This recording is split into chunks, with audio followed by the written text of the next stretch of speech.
berlebihan kalau saya mengajak kita semua para orang dewasa. Agak seram nih nampaknya nih. Iya iya iya iya. Apakah yang lihat langsung di IG ini orang dewasa semuanya atau ada peserta didik, tapi nggak apa-apa. Ya. Kita berharap Kak Ical ini akan tersebar luas sehingga siap, sampai amin insya Allah, semoga bermanfaat. Saya juga berusaha untuk menyebar-nyebar kebaikan dan dibantu oleh Kak Ical. Ini alhamdulillah. Tujuan kita harus kita luruskan ini. Ya, bukan cuma soal follower dan sebagainya, Kak. Siap, Kak. Siap.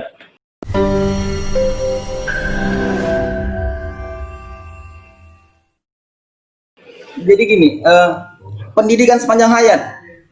Artinya, selagi kita bernyawa, selagi kita masih hidup, maka belajar itu nggak ada putusnya, nggak ada berhentinya. Ya. Itu Kak Ical, bahwa kalau kita menilik ke pramukaan itu sendiri, ada istilah penyegaran. Bahkan Kak Ical, ini kalau saya menggambarkan sedikit ini ya, ada SGTD, siaga, penggalang, penegak, pandega. Ya. Setelahnya ada pembina, kemudian di strata paling atasnya ada pelatih. Nah, pelatih ini kan gurunya para pembina yang ngajarin peserta didik. Ini bayangin nih tingkatannya nih. Pelatih itu adalah gurunya para pembina. Pembina itu yang ngajarin peserta didik. Nah, ini kan udah tingkatan paling akhir nih. Kalau kita boleh menggambarkannya, dewanya lah mungkin di pramukaan, begitu. Iya. Pelatih saja Kak Ical, harus disegar-segarkan, namanya penyegaran pelatih. Ada juga. Jadi kalau ada kursus pelatih itu ya, kalau ada berhenti dan cukup sudah selesai pendidikannya, enggak juga. Ada penyegaran pelatih yang selalu saja berkembang, selalu saja harus disegar-segarkan. Nah, kalau di tingkat pembina kita menyebutnya gelang ajar, begitu. Jadi kita sendiri juga dalam membina ini harus terus belajar, karena pastinya tidak abadi itu kan, bahwa perubahan itu akan selalu ada. Nah, bayangin nih kalau berupaya menutup diri atau sesumbar, jangan sesumbar. Saya kan orang Sumut nih, orang Medan. Sumbar kan Sumatera Barat gitu ya. Iya. Bahwa di atas langit masih ada langit, begitu ya. Artinya tidak akan ada habisnya peluang dan kesempatan kita untuk belajar. Maka tetap pendidikan sepanjang hayat, Kak Ical. Pendidikan sepanjang hayat, ini kita garis bawahi, agak sedikit membelok sedikit karena tadi saya agak menggelitik di pikiran saya. Ketika dibahas lomba, itu pasti ada kalimat itu keluar, Kak. Jadi kerap terjadi keluar, saya ini di pramuka ini udah sekian tahun, saya ini sudah tamat, semua kegiatan lomba sudah saya garap. Aduh, jadi patokannya betul-betul kepada lomba. Ketika kita tanya mengenai program kerja, kita tanya, kakak sudah kursus belum? Kursus mahir dasar, mahir lanjutan, ya kan, kursus pelatih dasar, pelatih lanjutan. Ini bahkan bingung sendiri, emang kayak gitu-gitu penting nggak sih? Nah, itu Kak, mungkin di segmen berikutnya kita akan bahas hal itu. Penting untuk dibahas dikarenakan banyak hal-hal yang awam. Kayak gini loh Kak, saya menggambarkannya terjadi putus jenjang antara mereka yang dewasa dengan yang muda, itu kayak di tengah-tengah itu ada putus, ada rongga yang putus gitu Kak. Sehingga kegiatan pramuka ini seperti ada yang kurang gitu Kak. Ada yang kurang mungkin di zaman-zamannya saya pribadi ketika menjadi peserta didik, betul-betul pembina saya menjalani yang namanya kursus mahir, bahkan menjalani yang namanya kegiatan pramuka itu harus dengan program kerja atau program gugus depan yang diselenggarakan setiap minggu, latihannya itu beberapa jam dengan dibuka dengan upacara pembukaan, ditutup dengan upacara penutupan latihan. Bahkan sampai ke hal itu ketika sekarang ditanyakan ke gugus depan, mereka bingung. Kita nggak pernah Kak kayak gitu-gitu, repot banget sih. Yang penting anak-anak setiap minggu itu ada kegiatan pramuka, kumpul-kumpul, tepuk tangan, hore-hore, pulang. Dan yang terpenting lagi Kak, tiap bulan kalau anak-anak lomba pulang bawa piala. Yang utama adalah juara umum. Supaya apa Kak? Supaya anak-anak semangat ikut pramukanya. Tapi kok ya menurut saya ada yang kurang sebetulnya. Toh buktinya semakin banyak perlombaan yang diselenggarakan teman-teman, mungkin teman-teman di sini juga yang menyimak, banyak perlombaan yang sering diselenggarakan, bahkan setiap bulan ada lomba. Toh anggota pramuka makin lama makin berkurang kok, makin habis seperti itu Kak. Jadi menarik sekali pembahasan malam hari ini dengan Kak Abdi. Saya sangat berterima kasih mendapatkan pencerahan-pencerahan yang luar biasa, dan pikiran saya berkelana kemana-mana, karena ternyata selama ini kita semua kurang tepat. Bukan salah, tapi kurang tepat. Seperti itu ya, Kak. Oke, teman-teman, masih berkisar di lomba. Saya tarik napas dulu, karena ini jadi Kak, dengan beberapa pembahasan tadi, pandangan Kakak sendiri tentang pelaksanaan lomba yang terjadi pada pramuka masa kini, sudahkah cocok dengan keharusannya atau belum? Ya, kembali mengajaknya kita harus mengkaji diri lagi Kak Ical, belajar lagi Ya. bahwa tidak melulu lomba itu menjadi poin yang paling penting dan utama dan satu-satunya, bukan, gitu ya. Jadi kembali lagi bahwa banyak tuntutan SKU yang harus kita hantarkan. SKU. Mereka harus memiliki kecakapan, skill, dan ini lebih penting sebenarnya untuk menjadi bekal mereka. Sehingga nanti ke depannya, Badan PAWL kan sudah menggambarkan bahwa akan ada masanya yang disebut zaman edan. Berbeda ketika kita dulu, hari ini akan datang. Iya. Kalau, ini, sorry saya sambil ngemut permen ya Kak Ical. Iya, siap Kak, siap. Iya. Kalau mungkin dulu sebutannya ada generasi X, generasi Y Kak Ical, generasi Z. Generasi Z ini mungkin kita, generasi Z, yang disebut generasi milenial, yang lahirnya persis di zaman teknologi sedang kembang-kembangnya. Jadi masa berjalan kita mengenal teknologi. Nah hari ini kalau boleh, kita nyebutnya generasi ZZ, di mana teknologi itu nggak ada matinya.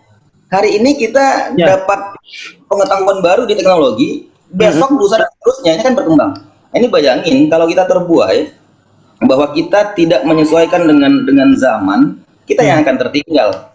Ingat ketika kita di persoalan kepramukaan ini kan yang menjadi sasarannya itu adalah peserta didik. Kan pramuka itu kan praja muda karana Kak Ical. Iya.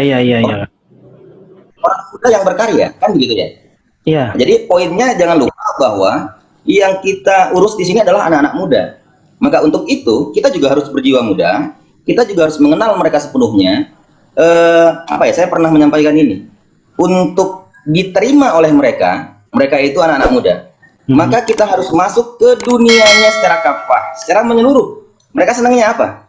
Nah, artinya ketika kita bicara ini berarti kan banyak kajian-kajian yang harus kita belajar kembali, mengenal mereka, senangnya mereka apa, hari ini mereka di dunia yang mana, yang mungkin wajar saja kalau mereka nggak senang pramuka, karena kita tidak meramunya dengan kesenangan mereka.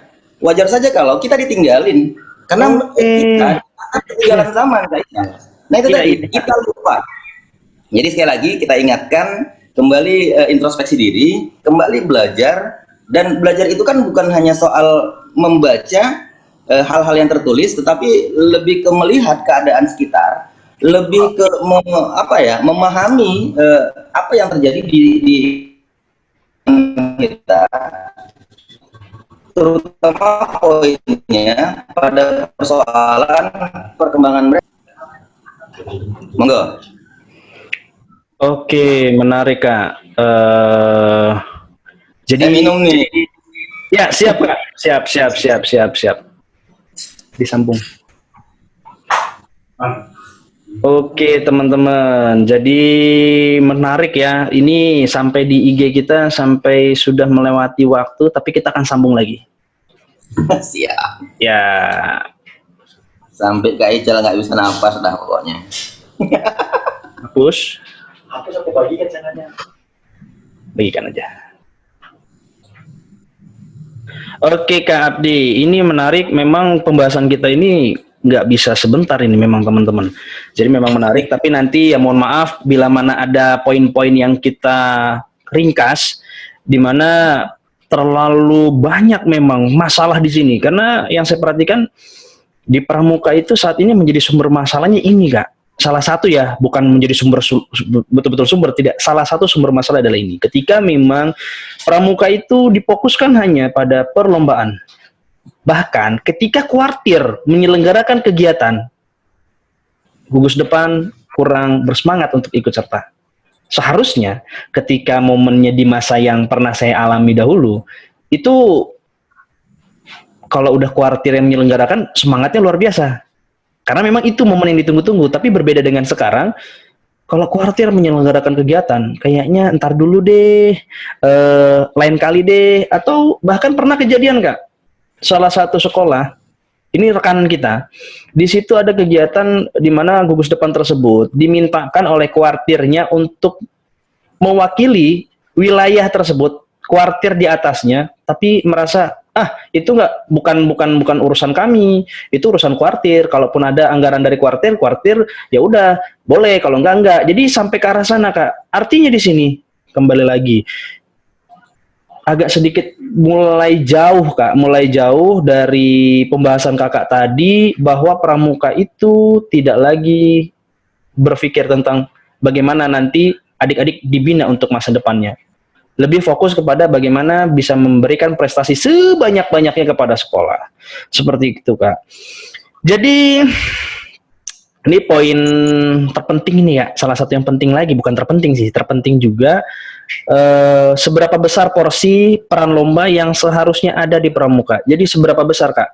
Selain dari hal-hal yang banyak dari kegiatan pramuka itu sendiri, kira-kira porsinya seberapa besar? Apakah lomba itu menjadi keutamaan? Ataukah hanya menjadi bagian kecil saja atau menjadi bagian besar juga? Menurut Kakak gimana? Porsi lomba. Ya, sebelum kita ke porsi tadi kan Kak Ican melempar masalah tuh. Saya senang nih kalau dilempar masalah nih. Ya, menarik masalah. Saya suka dengan masalah. Ya, mengingatkan gini, ketika ya nggak apa-apa kita sebut masalah ya, trouble, problem dan sebagainya. Ketika ada sebuah masalah, upayakan bahwa kita jangan ikut dalam bagian masalah itu, tapi justru kita menjadi pemecah masalah. Nah, ini belajar dari Bu Tejo. Ya, Bu Tejo di film Pendek Tilik itu saya suka dengan ada statement beliau yang jadi orang itu yang solutif gitu loh. Pemecah masalah gitu. Nah, jadi ini yang harus sama-sama kita gali potensinya. Jadi jangan kita malah menambah-nambah masalah, bagian dari masalah, tapi justru harusnya kita menjadi bagian dari pemecah masalah itu, solutif gitu Kak Ical. Nah, berkenaan dengan porsi ya, ini relatif ya. Kalau misalnya hari ini kita kupas, nah ini harus ngupas nih. Poin itu kan ada puluhan itu. Kita ambillah contoh di sampel golongan penggalang tingkatan ramu gitu ya. Sampel.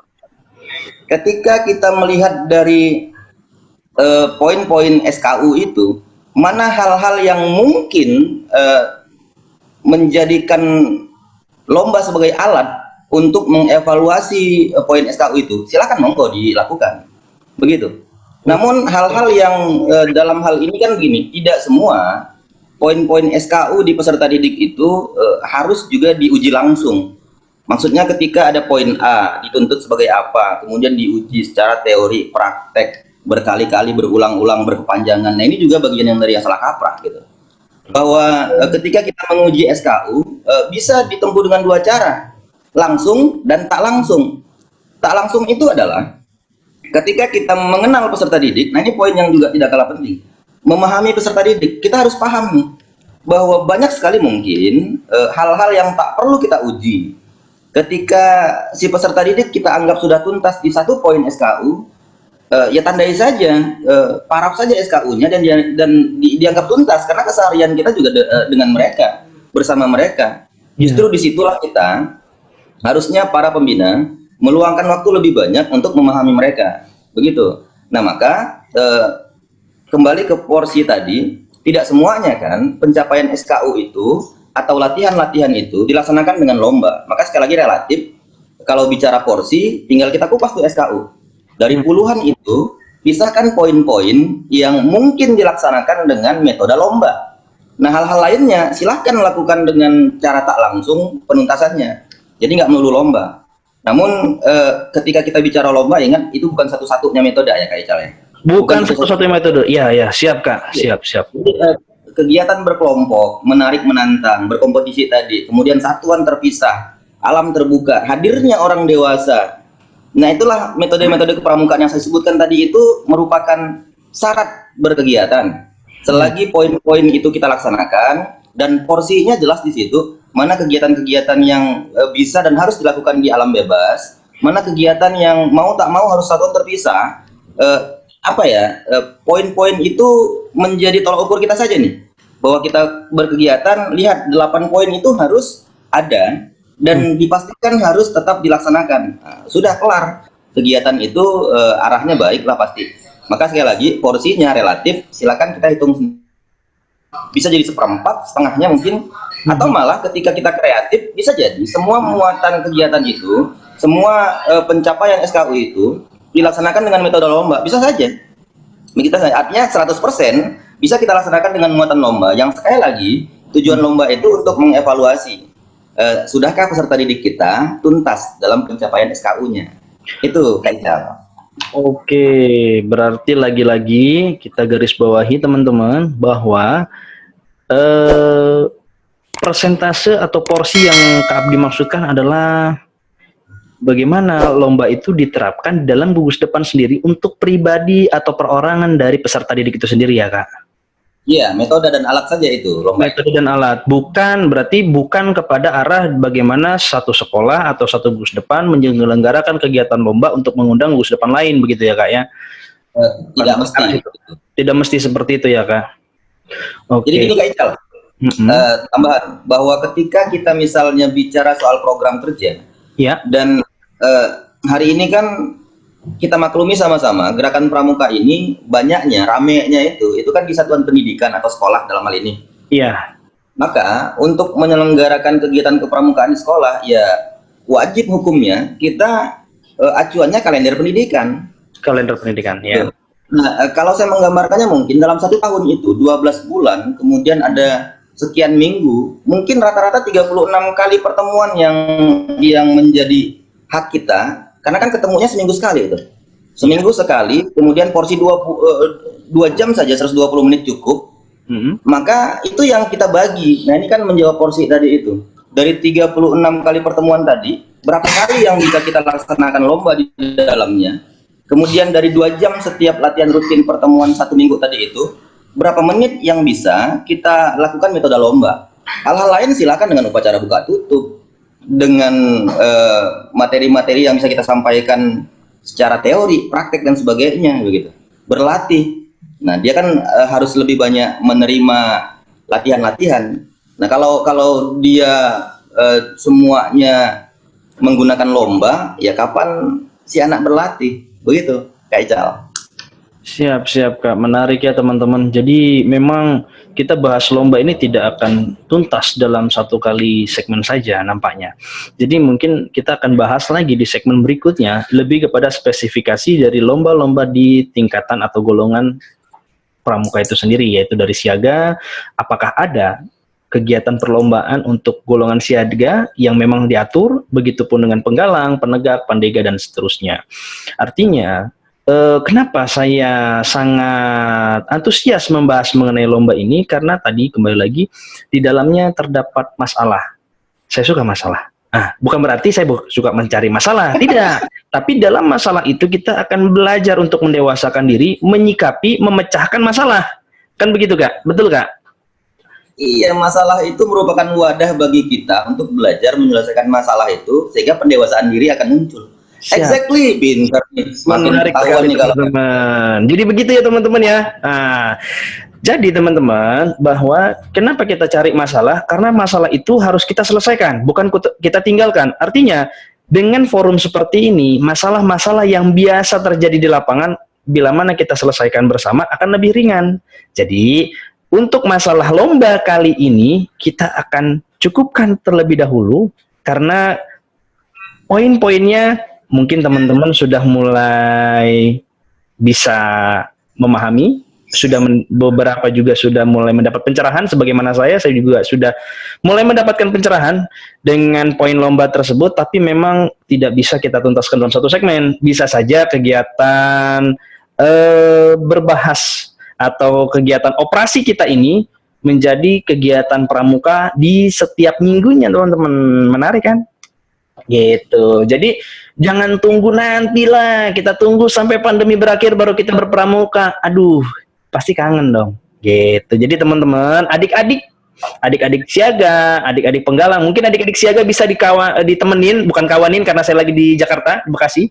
Bisa ditemani oleh ayah bundanya gitu ya. Untuk adik-adik siaga bisa ditemani ayah bundanya untuk hadir di segmen kita yang berikutnya. Untuk adik-adik penggalang mungkin juga bisa ikut berbagi cerita yang mungkin pernah mengalami lomba atau yang mungkin pernah mengalami pesta penggalang atau jambore. Nah, juga untuk teman-teman atau adik-adik penegak yang mungkin pernah mengikuti kegiatan Raimuna atau Kanira di wilayahnya masing-masing, bisa berbagi cerita nanti kepada kita sehingga kita bisa bahas itu menjadi lebih menarik, bukan hanya ya menjadi kenangan yang harus dilupakan, tapi kita akan bahas supaya ke depan setelah pandemi ini berakhir kita siap, kita rencanakan seperti yang tadi Kak Abdi bilang, kita rencanakan sebaik-baiknya setelah pandemi ini berakhir kita bisa kembali berkegiatan dan lebih menarik karena sudah dengan perencanaan yang lebih matang. Begitu ya Kak ya?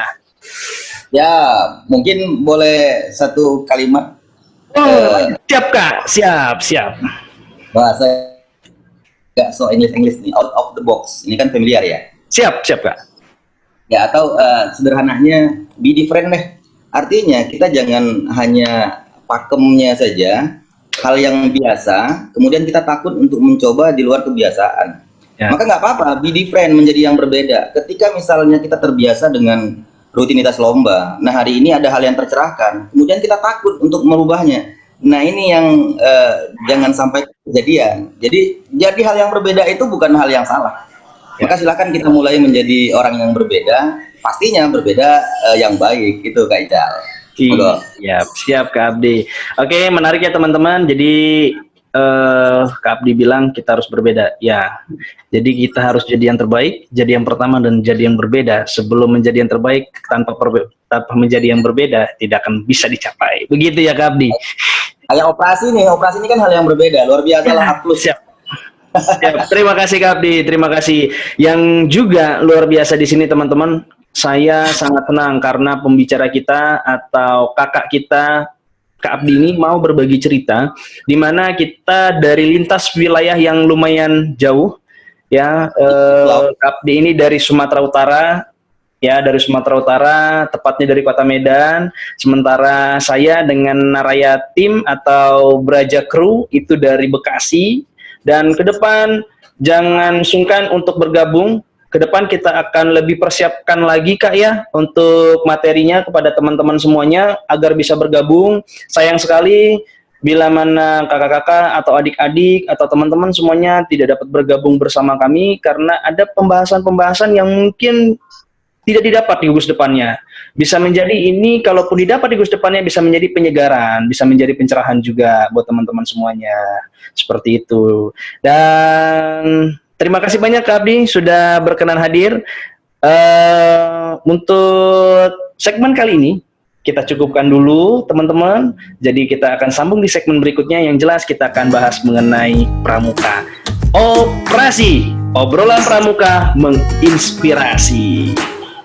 Oke, seperti itu teman-teman. Terima kasih Kak Abdi.